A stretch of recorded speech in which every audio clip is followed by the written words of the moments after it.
Thanks everyone. Usual declaration, particularly after a day like today, we're not going to get to everyone, so we'll do our best.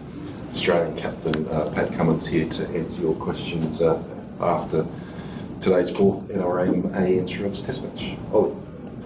Pat, this group has a pretty special wins over the last few years. That must rank up there pretty high.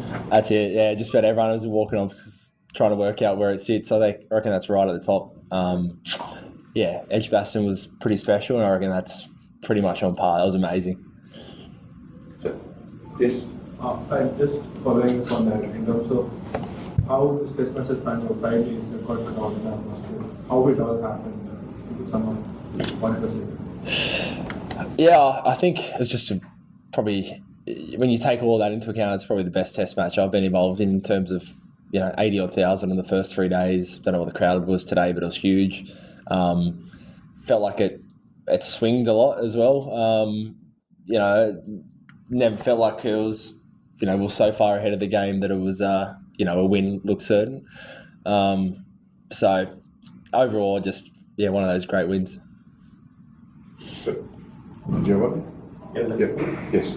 Pat, congratulations. How do you do that? Means, the kind of ability to let your game up in a most crucial kind of games. You always, put your hand up, picking up wickets or, scoring runs.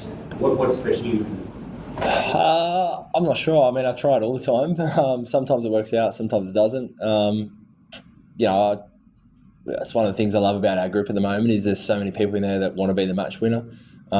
Today, you could have told yourself it's a pretty flat wicket. Sun's out, but Starkey, Lino, Boland, myself, we all kind of got around together and we were pumped for the day ahead. Really wanted to give it a good crack. And same with the batting group. So I think we love playing at home. We love playing Test matches, and this was one of the bigger ones you're going to play, and everyone was up for it.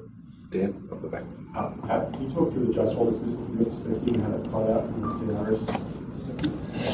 Yeah, it was a nice off-cutter. Do you want me to go that deep, or do you want to... look, I think it was just clear that he hit it. Heard a noise, saw deviation, so it was absolutely certain that he hit it. As soon as we referred it, you could see him drop his head and basically acknowledge that he hit it. On the screen, you can see he hit it. Ultra Edge, I don't think anyone has complete confidence in, and didn't really show much, but fortunately there was enough other evidence to show that it was clearly out.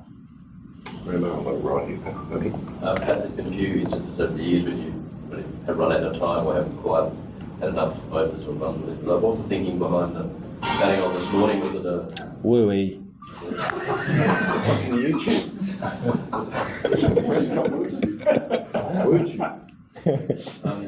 Was it a total run thing, or were you concerned that they might have enough time to actually chase them down? How did you work back?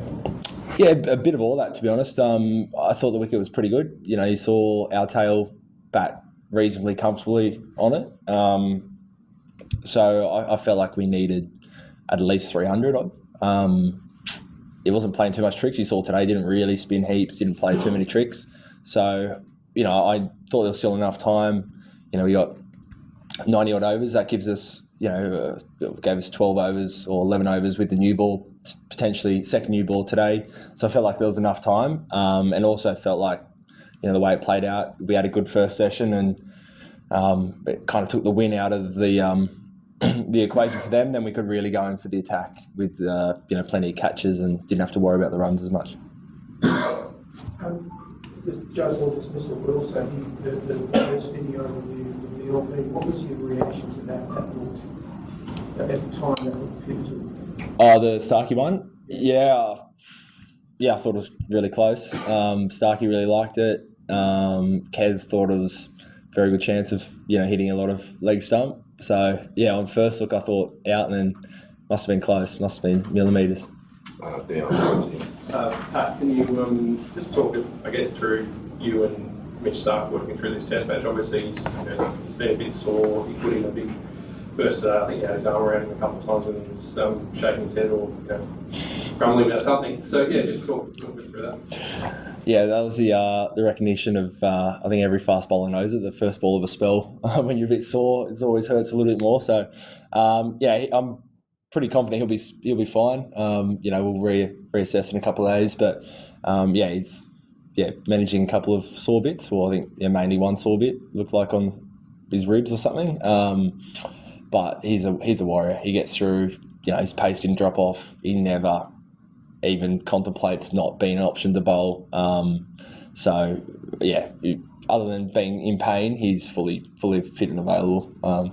And just in terms of that day 5 scenario now, given that Test cricket is being played more positively, is it getting to a point where if you can put a team in a situation where they're just defending, you feel like you are going to create chances because players are getting more used to, I guess, taking that positive on? I think at times, absolutely. The really positive players, they're at their best when they're putting pressure back on the bowlers and playing their shots. So if you take them away from their natural game, absolutely, you feel like you have more chances. And obviously, the more times you're getting people defending and you've got ability to have helmets around the bat and extra catches in, you feel like you're in the game. Tom, back left. In a pretty memorable day, there was a teenager many moons ago, Sammy Constance, a fairly good test review with one people remember. What have you made of the kid this week and what have you seen from him that shows that he's up for test level, like standing up with Coley and Bumrah in the crowd and stuff as well, which is pretty entertaining. Oh, he's been awesome. He's been great fun. I think I was saying before, I've always felt like one of the younger guys in the team, and then seeing Sammy as a 19-year-old cheering up the crowd, I feel quite old. He was unreal. I think the bravery that he showed on day one as well, and I think there's a bit of process behind that as well.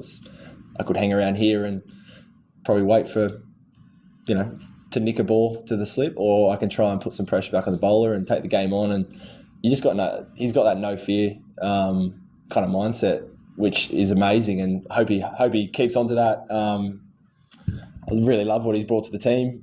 Takes the game on, revs up the crowd, doesn't shy away from any contest. So yeah, he's had a great week. Perhaps no one better than you to assess Jaiswal Bumrah's greatness in contemporary cricket. Yeah, he's obviously a really good bowler in great form. He's been their most influential player. He's made it difficult for us at times. I thought all their bowlers bowled really well yesterday. Again, I don't think the pitch was doing too much, but they made it really tough for us and toiled hard. So I thought, they all bowled quite well. He in particular poses the biggest threat. So, did you feel empathy for Bumrah, the way he bowled and still ended on the losing side?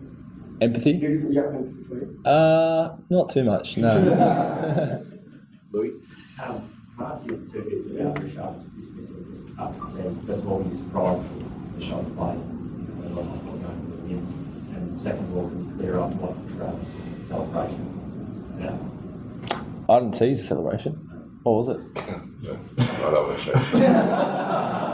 No, it was okay. I think It was above board. in the hole, as in hole in one. Yes. Oh, How I read it, he did this. Oh, sorry. Yes. Okay. I can explain that. It's his finger's so hot he's got to put it in a cup of ice. Yeah, that's what it is. So that's normally the running joke. But it was the Gabriel somewhere he got a wicket as well and just goes straight to the fridge, grabs a bucket of ice, puts his finger in, just walks in front of Lino, just like that. Thinks it's very funny. So that's what it would have been, nothing else. In terms of the shot, similar to the first innings, you have a couple of catches out there. You never quite know what he's going to do. So, yeah. Marnus spoke yesterday about how he was watching Constance bat and it actually made him sort of have a think about how he goes about it, just the attitude that the teenager showed.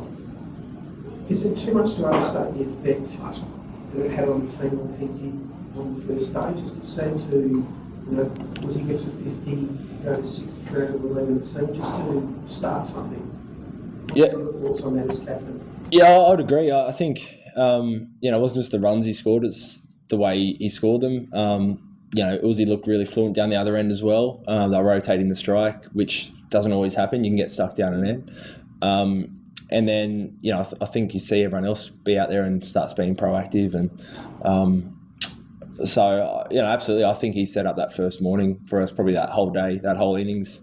It was tough. We chose to bat, but day one, MCG always does something. And, kind of taking on their main guys. I think, as you said, everyone walked out there with a bit more intent, which is what we kind of asked of all the guys leading to this test match.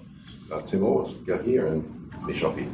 Back when India came out to bat, did you get that early cue that was the another way to go for it, and like to defensively their approach and look to kind of bat time more than kind of, as you said, bat nuclear positively, as you expect someone like a Rohit or a Jaiswal to. So did that allow you to kind of be more relentless with the attack, the approach which they had early on? To be honest, I reckon that first session today was close to perfection from a bowling point of view. I thought we were, excellent. All the guys didn't really give any bad balls away, so I don't know what their plan was going to be, but honestly, I don't think we really gave them a chance to fire back at us too much. So, yeah.